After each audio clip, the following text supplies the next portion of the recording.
Being a marketer's no sweat. You just have to manage dozens of channels, launch hundreds of campaigns, score thousands of leads, and okay, fine, it's a lot of sweat. Unless you have HubSpot's AI-powered marketing tools to help you do all that and more. Get started at HubSpot.com/marketers. Boy, do we have something for you! The right amount of heat with a touch of sweet! Mr. Hero introduces their new Nashville Hot Waffle Doodle. This sandwich takes wow and diddy-diddy-doo to a whole new level! Picture this, breaded chicken tossed in our Nashville hot sauce. Add lettuce, tomato, and pickle between two authentic Belgian waffles. If you crave the heat, this one can't be beat! Waffle doodle this, waffle doodle that. Want some good food, a waffle doodle where it's at. Thanks for choosing this free Anfield Index podcast. If you'd prefer to listen to this or any of our other shows without adverts, then now's the time to check out Anfield Index Pro. With AI Pro, you can supercharge your entire listening experience. You'll not only get all of our podcasts without the ads, but you'll have them far faster with our Quick Publish feature available exclusively for subscribers. AI Pro also puts you in the heart of our sound studio, with an option to listen to many of our shows live and interact with the podcasters in real time as the shows are recording. Upgrading couldn't be easier. AI Pro is available on all popular podcast platforms. Just head on over to AnfieldIndexPro.com and get started today. Hello and welcome to Daily Red, your lunchtime catch-up on all things Liverpool FC and your daily reminder that the Reds are top of everything. Top of absolutely everything we can be in. Top of the Premier League, top of the Champions League, rolling along in the EFL Cup. It is a good time to be a Red. Tonight, Liverpool take on Real Madrid in the Champions League at Anfield. I gained that from the tagline, Liverpool versus Real Madrid, is obviously huge because it's European royalty versus European royalty. It's a historic team versus a historic team. It's a big one in that regard. But do remember that in the grand scheme of things, win, lose, or draw, there's no need to get too out of pocket tonight after this one. We are in an incredible position right now. 8 points clear of Manchester City, 9 clear of everyone else in the league. City coming to Anfield at the weekend, opportunity to go 11 points clear of them. They are having some issues. They're going through it right now. 5 defeats in a row. Last night they play Feyenoord. They go 3-0 up. 15 minutes left in the game. And somehow they end up drawing 3-3. And in his post-match interview, Pep Guardiola has scratches on his head and a little cut in his nose. So I'm not really sure what happened. But they're going through some things right now. And we have a big opportunity at the weekend to put them back into their little box and keep moving forward towards a Premier League title. That's where the focus needs to be. Real is just something we need to get through. So keep that in mind. On the topic of the Premier League, I saw this earlier and wanted to highlight it because I thought this was fascinating. So Dan Kennett I don't know, it posted, it's on Blue Sky. So did he post it? It's definitely not a skeet. We're not having any of that nonsense. I see Arsenal are really good again now. Odegaard is back. But here's the context for Arsenal getting 90 points from here. They need 68 points from 26 games. That's 2.62 points per game. 2.62 points per game across 26 games. Liverpool, so far this season, 2.58 points per game. Liverpool in the 1920 season, where we got 99 points, 2.61 points per game. Remember, the second highest points total in Premier League history was 2.61 points per game. Arsenal need to better that. Arsenal need to play at a 100-point season pace. They need to be the best team in Premier League history to get to 90 points. Not to get to 100, just to get to 90. They would need to be the best team in Premier League history from here to the end of the season. They've never gotten to 90 under Mikel Arteta. 2.37 points per game is 90. They've never achieved that across the season. Now they need 2.62 for 26 games. They've never managed 90 in a season. They've never managed 90 in a consecutive 38-game run, which tells you the scope of what they have to achieve to get to that 90-point marker, which it does seem like you will need this year. And then I saw Neil Devlin. If you don't follow Neil, it's at Berkelman on Twitter and on Blue Sky. So, summary of the current points per game for the three title rivals and what they need from here to hit 90. So at the moment, Liverpool are at 2.58 points per game. To get to 90, we would need 2.27 for the remainder of the season. So we can play below a 90-point pace for the remainder of the season, still get to 90. Man City currently at 1.92 points per game. They would need 2.56 points per game to get to 90. So a pretty historic season for themselves to rescue this and win the title. And Arsenal are currently at 1.83, and as Dan had mentioned, would need 2.62. For context, 90 points is enough to win the Premier League in every year outside the two times Liverpool finished behind City by 1 point. We got 97, obviously, in 97 in 18-19, and then 92 in 21-22. That is pretty clear. It's going to be very, very tough for Arsenal and City.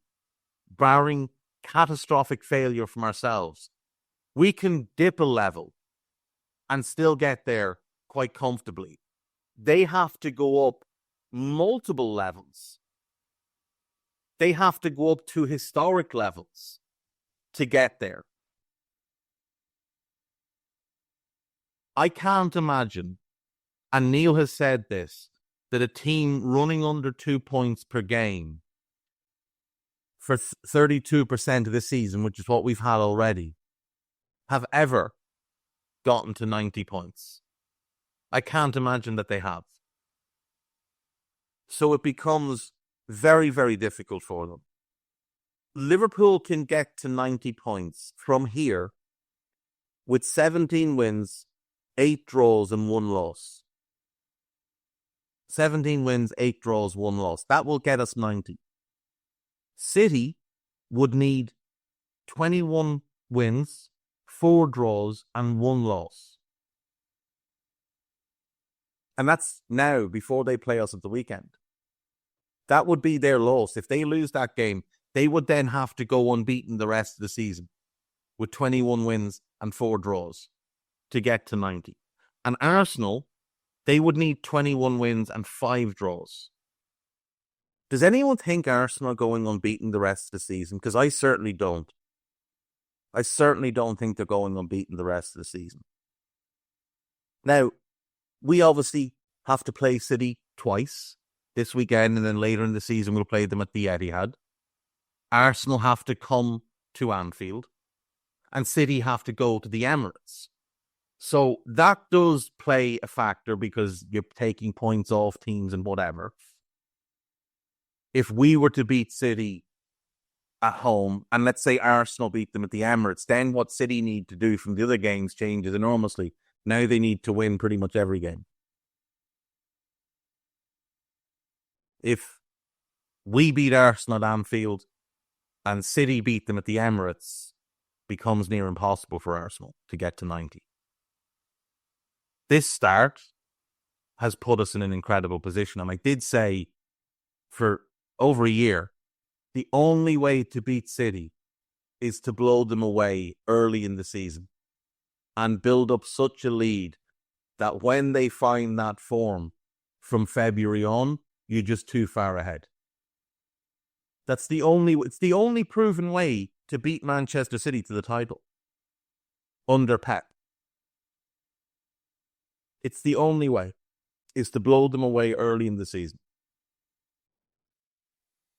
And at the moment, that's what we're doing. And it's really impressive. I probably should address the fact that I seem to have set the cat among the pigeons yesterday a little bit on social media.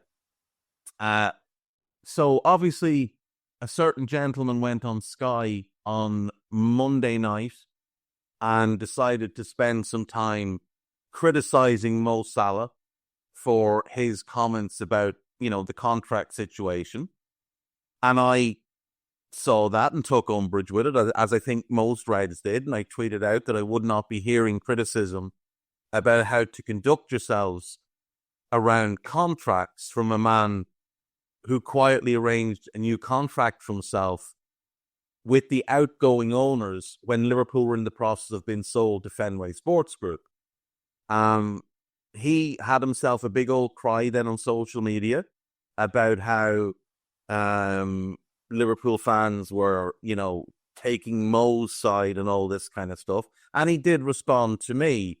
And I obviously finished my tweet with a way to fuck, which is, that's copyrighted. That's mine, part of the gimmick.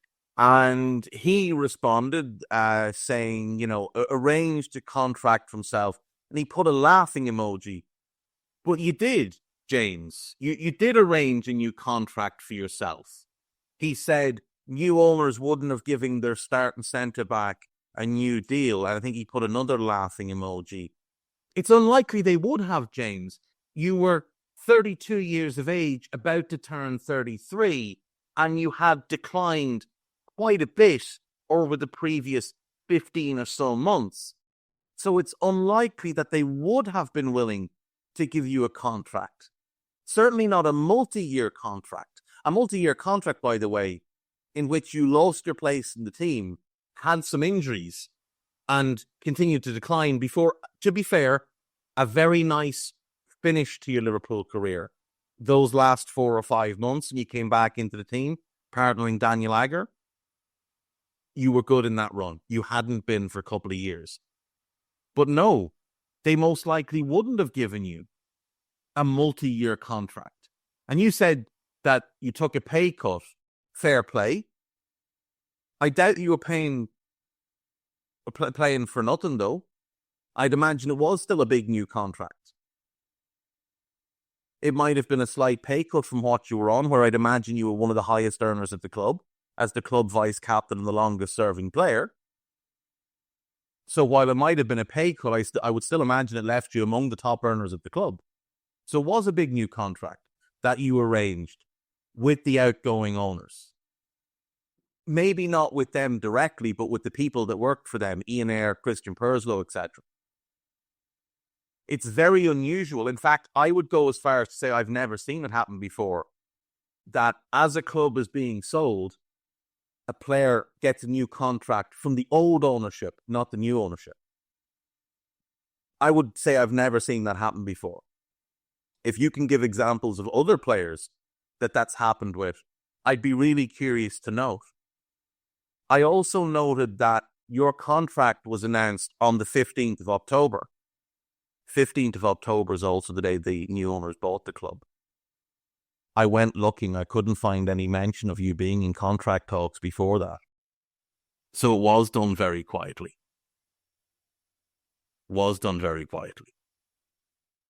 And if we look at the track record of this ownership, I mean, what players 33 years of age have they given multi-year contracts to? Very few players over the age of 30 have gotten new contracts from these owners. Multi-year contracts, that is. Milner obviously got a string of one-year contracts. Henderson got a multi-year contract that turned out to be a disaster because he went crying to the media. I note you didn't have anything to say about him being selfish.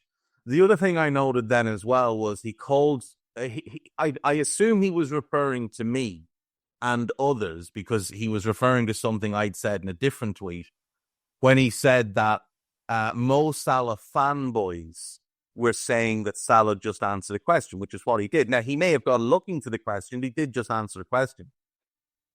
I'd rather be a Mo Salah fanboy than a Gary Neville fanboy any day of the week. Any day of the week. You said then in a follow-up tweet, watch how many questions Arne Slot gets asked about Mo's contract at the press conference. So I did. He got asked 2 questions about Mo Salah at the press conference. 2. He would have gotten one anyway. He probably would have gotten two. So it didn't really make any difference. You know what did make a difference, though? You know how many questions he got asked about you? He got asked one question about you. So maybe Mo's comments added one question. You also added one question. So why are you being selfish, Jamie Carragher? Why are you making it about yourself and not about the game that's coming up? Seems a bit odd, doesn't it? Yeah. Do you know what the funniest part of it is I didn't even mention him in my tweet. So either he was searching his own name on social media and saw that somebody had mentioned him in a reply to what I said, or maybe one of his pals sent it to him. I don't really care which, but you're a millionaire. Get yourself off social media. Stop searching your own name. You've got better things to be at. AnfieldIndex.com. At the moment, we have a piece about Real's team for tonight. We have some talk about the transfers and contracts and different things. There is some pieces about how to watch tonight's game. There's a piece about Michael Owen. Podcast-wise, we have a transfer show with Trev and Dave Davis. There is a post-conference presser with Dave Davis. There's also the actual press conference with Arna and Robbo. And then there is the David Lynch podcast, which you should check out as well. And I'm going to go to break now and do something different. I'm going to come back with a guest. A rarity on the Daily Red. I'm going to bring in a guest. So stay tuned. See you after this. Shop the best Black Friday weekend deals up to 70% off, only at Tanger Outlets. Save big at Crocs, Old Navy Outlet, American Eagle Outfitters, Kay Jewelers, and hundreds more. Find something for everyone on your list during our biggest sale of the year.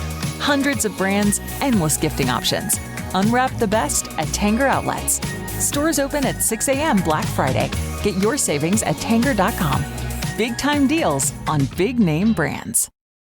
Shop the best Black Friday weekend deals up to 70% off, only at Tanger Outlets. Save big at Nike Factory Store, Coach, Michael Kors, Under Armour, Polo Ralph Lauren, Kate Spade New York, and hundreds more. Find something for everyone on your list during our biggest sale of the year. Hundreds of brands, endless gifting options. Unwrap the best at Tanger Outlets. Stores open at 6 a.m. Black Friday. Get your savings at Tanger.com. I don't need a VPN. I've got nothing to hide. Ha. This is what I used to tell myself before I hooked up with LibertyShield.com. Not only is my home internet now fully encrypted, but I can now access all the websites I want, whenever I want, and do so from absolutely anywhere. As a Liverpool fan, I love to know I can now watch every match, regardless of whether it's on UK TV or not. My Liberty Shield VPN makes sure nothing is blocked and guarantees me super fast streaming speed throughout that match. You can get connected right now with their software package, which includes a 48-hour no-obligation free trial and instant access to their apps for Apple, Android, Fire TV, PC, Mac and Android TV.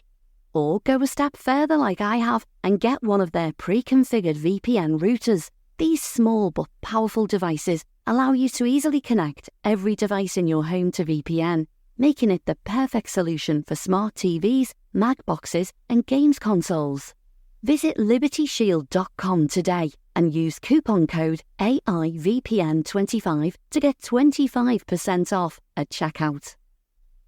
Right, welcome back. So I am joined by Jack McIndoe, who is the newest addition to Anfield Index. Jack will be hosting and has been hosting our live watch-along shows on Anfield Index's YouTube channel, which you need to follow. Jack, welcome to Anfield Index. How did all of this come about? Hi, lads. Thank you very much for having me. The lads at the top, obviously, our Anfield Index just reached out to me, and I'm very, very thankful to be getting involved in what will be hopefully a very exciting season in regards to the Reds, mate. Obviously, I've done, obviously, just to not to jump ahead really, but I've done YouTube for a couple of years now, and like like many of Liverpool fans out there, Liverpool means so much to me, and obviously I just love commentating, watching football in general. But most importantly, just following Liverpool, commentating on the game, and hopefully meeting a couple of new mates along the way as well. Yeah, well, Eddie Gibbs wears many hats at Anfield Index, and talent spotting is absolutely one of them. So he was quite excited when he found you and you were willing to come on board. You obviously kicked off the watch-alongs with the Southampton game. So what was the feel for that, and how do you set yourself up for that? Do you go into it thinking you want to hit certain moments in the game, you want to reserve your energy for a big moment, or do you want to go in 100 miles an hour and kind of keep the hype going? Yeah, I think obviously Evan was it 8, 9, whatever it was, a year again anyway. I think full metal, heavy metal, going to the podcast world, really. That's where I'm at my most ease, really, mate. Speaking about football, commentating on it, trying to do my best possible job because I know obviously people in work or whatnot that can't sit down and watch the game. Obviously, the social media world we live in now, obviously everyone's got a phone, and obviously I think just trying to keep up to date as best as I possibly can, and just commentate through the game and just show the passion that millions of Liverpool fans around the world do show every single night, every single morning as well. Reds out there, and even in America and across the globe, wake up with, like, I've got obviously on my channel as well, like over the years, like just meeting people from like every corner of the globe, getting up at 5, 6 o'clock and then going to work. And it's absolutely remarkable, the sheer great support that Liverpool fans do have. So yeah, I'm made up to be a part of the journey this season on Anfield Index, and I think it's. I'm just happy we won. I had a debut win on Anfield Index. I don't want to be turning up when It's your debut win. It's not the team's win. It's your win. So you hold to that one. So you are right. Like I lived in Perth. I've lived in Toronto.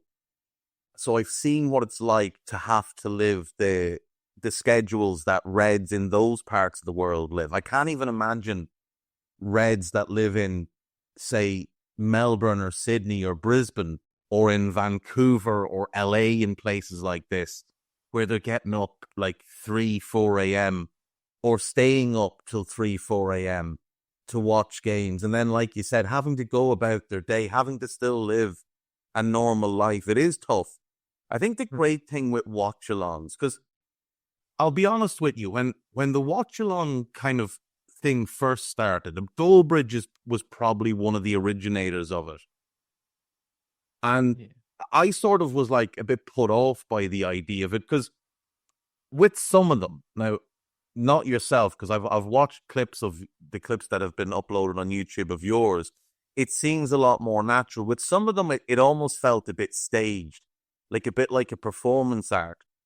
But the more it's become popular, the more people have started to do it. And I think you're getting a lot more of a real fan reaction to it. And so many people have been put off by the Sky commentators or the BT commentators, and they just don't want to listen to those people anymore because of the drivel that they come out with, especially in the world we live in where, you know, Liverpool bad is something that drives numbers. I think for a lot of people, they want to watch the game with the sound muted and then have a stream of a fan commentating. So they get the best of both. They can visually see the game, but then they're getting someone who's more similar to themselves. It's almost like watching the game with a mate and having that mate talk you through the game with the way that you do it and that others do it. So I think that's where there's definitely a good opportunity for yourself here to really build your own audience with this. Yeah, I love it, mate. And obviously, as we'll get on to a bit later in regards to how long I've been doing YouTube as well, mate. But yeah, it's obviously with lockdown, it was extremely difficult for the whole world, really. And obviously, everyone was that's where I think a lot of certain platforms did get a lot of traction and obviously grew massively. But I think obviously with social media, I think if it's out and about, everyone's got busy lives. But I think in terms of just creating that connection with Liverpool fans, not everyone's privileged to be able to go to games.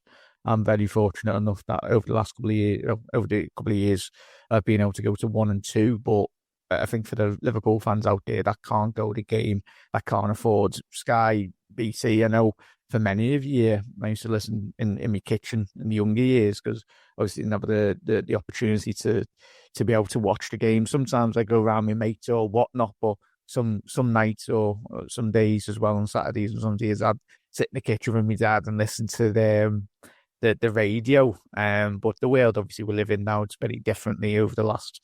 It's changed massively in terms of the fan media side of it as well, commentary side as well. But yeah, I just love commentating on sports, but mainly the Reds as well. But yeah, it's hopefully, as you will find out this season, I just love this football club as much as every single one of you as well, and trying to do my best as I possibly can to give everyone the greatest insight and how the game's flowing and every last kick and every last blade of grass that's covered by every Liverpool fan and Liverpool player this season as well.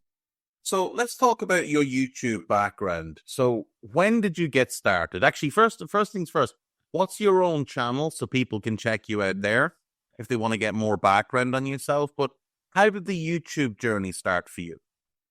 Yeah, Anfield Road TV.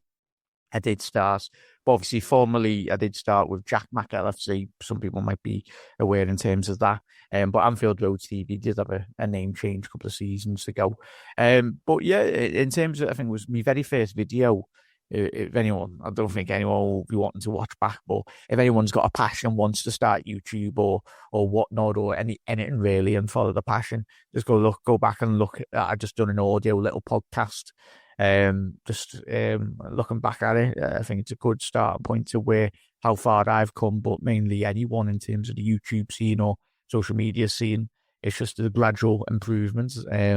In terms of, I just done an audio commentary, just speaking about the game, how I felt the game went for Liverpool. I think it was the season in which Liverpool did clinch our first season in regards to European football against Middlesbrough. I think it was a 3-0 win. Gino Wijnaldum getting a goal at Anfield as well. Went with my cousin, and then just done it, and then noticed the other. I was made up with 50 views. Well, I wasn't doing it for the views, and I still don't do it for the views. I just still do it for the passion and the opportunities, just speak and connect to Liverpool fans around the world, because I know how much this club means for me, but most importantly to a lot of Reds out there. And we're followed by hundreds of millions of Liverpool fans, and there was certainly an audience there, as long as I've done it well, and I just made it my own way. But yeah, 7-8 years I've been doing YouTube. I just look at it as a portfolio, really, in terms of match day content, trying to improve my content as well. But just mainly just meeting new people, chatting to people as well on YouTube, and I've been very lucky to hopefully meet you lads and ladies as well on Anfield Index, and I've made a couple of very good friends on YouTube as well that I've met in person. Surprisingly, it's not just on the web. It's I've met a couple of pints and whatnot, and it's been met some very good mates that I do class as very close ones as well. So, being very grateful. I think that's one of the big things about being involved in fan media is the relationships that you build along the way. Like, we've been doing this for 11 years now with Anfield Index in a podcasting sphere. So it's actually, I think we're just past the 11-year anniversary. We started in the 13-14 season. And the first podcast we ever did was called Does Brendan Have the Balls? Because we were up and down to begin that season. And obviously then we had that amazing run, which almost culminated in winning the title. And it was a really, really fun season for us all. And then obviously we've had the ups and downs as well. Like the 14-15 season was awful. 15-16, Klopp comes in, and then we get to go through the whole arc of Jurgen Klopp as Liverpool manager. And then he leaves. And all of a sudden, there's this void of, well, what now? Because Jurgen's gone, and he's kind of been the whole thing of the club has been Jurgen, because, nearly, like you said earlier, nearly 9 years in charge. Whereas Arne comes in, and we're all a little bit unsure, but what we have is this community of good people that we've been able to build, both contributors and long-time listeners. And we're all able to bounce ideas off each other and kind of talk out any of the concerns or worries that we have. And it's likely the same for yourself. Like, the people you've met along the way, the audience that you've been able to build, when you're doing a stream or putting up content, and if you're talking through some of the uncertainties you might have about whatever it is, be it the contract issues, be it the change of manager, results, it's probably good for you as well to, when you jump into the comments and you see what people are saying, because you're getting different points of view, but that's your community. So you do have that connection with people. Yeah, 100%. I think the in regards to, obviously, there's some stuff I've said over the years, my chat's being like, what wham are you chatting us? And I'd agree, because it's great that you do get different ranging opinions, and I think, like every single one of you listen or whatnot, when you've spoke to your mates and you'd have debates, and I think it's good debates, most importantly, but from an analytical point of view, you do understand where other fans are coming from, most importantly, as well. And I think, as you lads over the last 11 years, Anfield Index have gathered an amazing audience, and not everyone's going to be thinking the same way, but I think the main thing is the community, though, mate. I think in terms of, it's so important.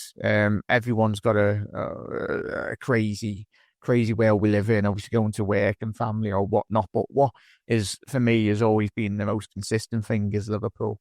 We've not always been as good as we mentioned at the top of the show in regards to the Hudginson era. There might be Liverpool fans that have just discovered Liverpool from around the world over the last year and Klopp era.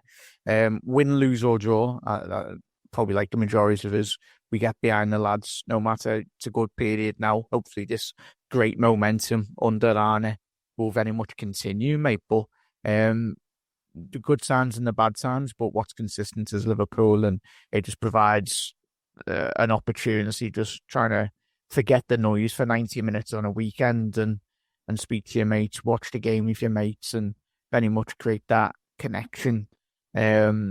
And that's what I love to do on obviously, hopefully this season on Anfield Index, and just meet new people, get everyone involved on Anfield Index, and open up a lot more potential opportunity to people to discover Anfield Index and just have a good time, mate. Because, I love this football club, mate. As you probably will gather over me watch along. I might go a bit, I try and constrain myself really as much as I possibly can, but hopefully that just does come across, and most importantly the audience does have a good time listening and even watching as well. Oh, 100%. That's the aim. But the aim of all of this is to have fun and enjoy it, because otherwise why would you dedicate so much of your time to it? So your accent tells me you're a local boy. How did you become a Red? You mentioned your dad, so I'm guessing your dad's a Red. So did he kind of guide you in the direction? Did you have dissenting blue voices in your family attempting to lead you to the dark side? Yeah, there's a bit of, there's a blue in every Merseyside family, sometimes. But yeah, in terms of obviously my dad's obviously up and down, went through a lot of the aways, and when he was my age, really, went with all of his mates and everything up and down.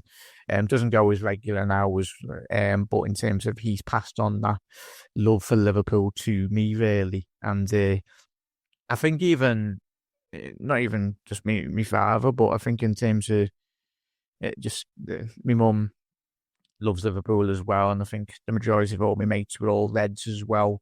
But in that regard, it's, I had to, the very first game I went to was obviously Liverpool versus Arsenal. I'm very thankful. I've got a picture that I do have up on my wall anyway. Me and my dad on his shoulders and that in the Kop. It was a 1-0 win against Liverpool Arsenal. Louis Garcia in front of the Kop. Last minute, I think it was 2002, 2006, 2007. in and around that time anyway. I remember that, and obviously I've had the opportunity over the years. Don't go as regular, but obviously with me doing the watch-alongs and me media content as well.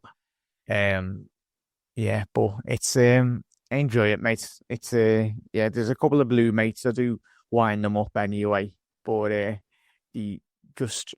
them being me mates, it does remind me of how far we've come over the last 10 years in regards to Liverpool in terms of how consistent and how quality this football club is and football club as well. It's good banter. Now, of course, I know there might be people outside of Liverpool. Like, of course, for me personally, I've not got a massive affiliation with Everton, but I don't mind them. But depends to what Everton fan that I'm speaking to, really.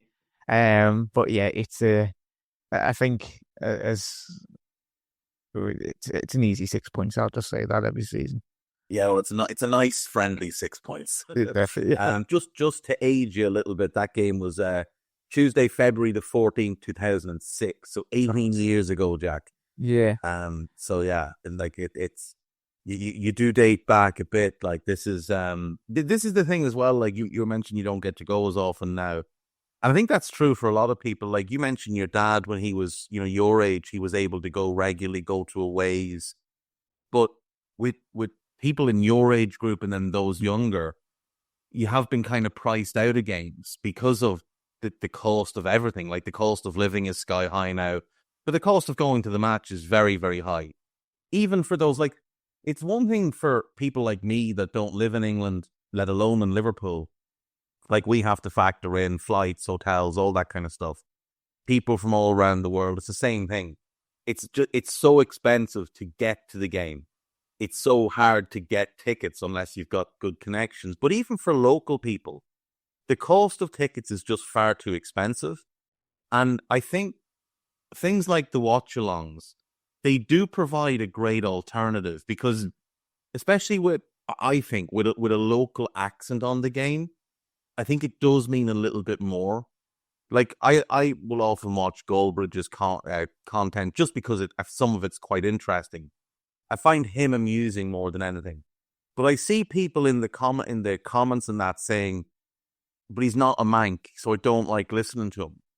And I'm like, I can see that, because if you're a fan of the club, part of that is the city that the club is from. And I know, like, there's always been a great affinity between the Irish and people from Merseyside. And when we think of the club, we think of the city as well and the people and how welcoming the people have been to all visitors over the years. So I do think it does lend good credence having that local voice that reminds people of what it's like to be on the terrace. I was going to age myself really badly there, but to be in the stands, and to have those local voices around you, the ones that lead in the singing, the ones that lead in the chants. So that's why I think there's a real opportunity here for yourself with this. And like, the cool thing is, I got in with the very first Anfield Index podcast I was on. And like I said, we've been doing this for 11 years. We're quite new to YouTube. The YouTube account has been there a few years, and at times some different people have kind of picked away at it and they've done bits and pieces, but nobody's really committed to it until now. And Eddie's decided that they want to really make a push at this now and have a good go at it and see what they can build with the YouTube side. So I think that's quite exciting for yourself as well, like getting right in at the ground level. Yeah. And becoming one of the fixtures on that YouTube channel yourself. Rhodesy's going to be there. He's doing a tactics pod. Gags Tandon is doing a show after your live watch along. Nina's doing more YouTube now. Dave Davis loves YouTube. And he's probably been the biggest driving force behind the YouTube movement. So it's very cool that you guys been able to do this is very similar from my point of view to when myself, Gags, John Ritchie, Marco Lopez, and Dan Kennett and Danny Rhodes, when we started the podcast side so many years ago. So having watched what we built grow into what it became, and now been able to kind of watch you guys have a similar experience of getting to build your own audience, and then you'll get, obviously, there'll be a lot of people that will cross over, but you're also going to capture a new generation of people that definitely go YouTube rather than podcasts, and that's got to be cool for yourself. Yeah, and obviously with the 11 years that everyone at Anfield Index as well, I know that understanding of that's why obviously coming into the lives, do as best as I possibly can, but also understanding the hard work every single one of years that Anfield Index has done over the years. And obviously I take pride in terms of the responsibility of coming on and doing my best really as well, though. In terms of just, the new audience, I think the social media world we live in, there's positives and negatives, but in terms of just like the overall positive sense of just creating that connection as Liverpool fans and obviously getting the content out there as well. It's an amazing opportunity and one that I will go full flow into and go head to head with, like, obviously on YouTube as well, mate. But it's an exciting opportunity. Hopefully you'll find out with the first watch along what a game that was, mate. But yeah, it's a great opportunity. I think in terms of going back to the obviously Liverpool is a city. It's a very welcoming city, I think, for every Liverpool fan. I think social media, you do get lost in some of the absolute nonsense that does get written in regards to Liverpool fans. But in terms of my opinion, and hopefully this does come across, if anyone ever comes to Liverpool, if you need directions, you'd ask a scouser, will happily help you. And just everyone's welcome at Liverpool, not just at the club, but in terms of the city as well. And hopefully, if anyone ever has the opportunity, just enjoy the city and just everything that good that Liverpool does have to offer as well. Yeah, people need to realize social media is not a real thing. It's just something where we all go and play a character and we use it to vent or promote or whatever it is you want to do with it. Like, most people are not the same offline as they are online because they've got different priorities in their lives offline than they do online. So, the city of Liverpool is incredibly welcoming. It's culturally phenomenal. It is an absolute melting pot of culture from all over the world that just comes together perfectly. I'll let you go on this. You are going to be doing a live stream tonight for Real Madrid, is that correct? Yeah, 7:30 we'll be live on Anfield Index. 7:30 on Anfield Index YouTube. Do you have your own social media accounts? Are you on Twitter and Blue Sky and all that, or have you stayed away from the hellhole?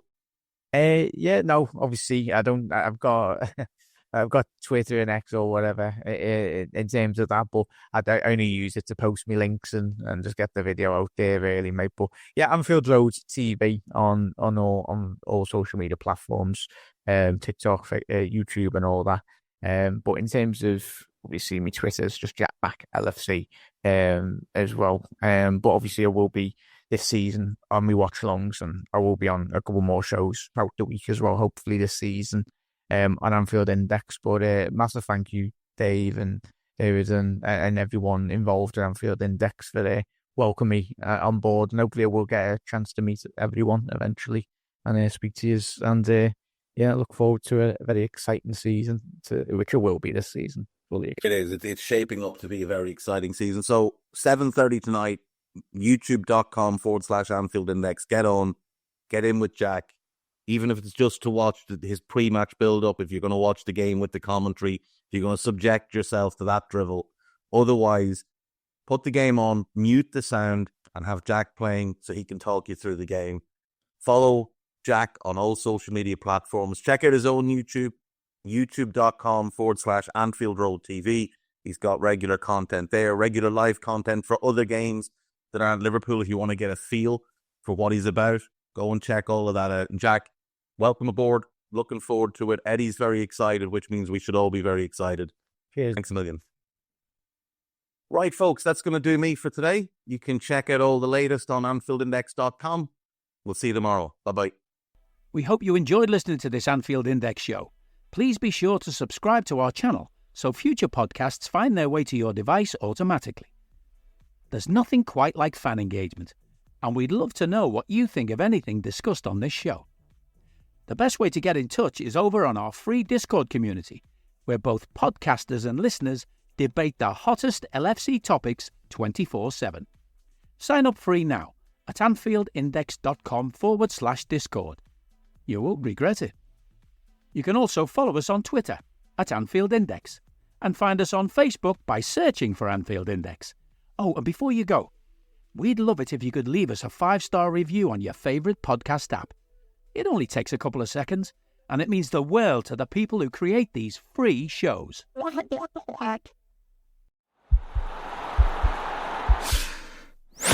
This podcast is part of the Sports Social Podcast Network.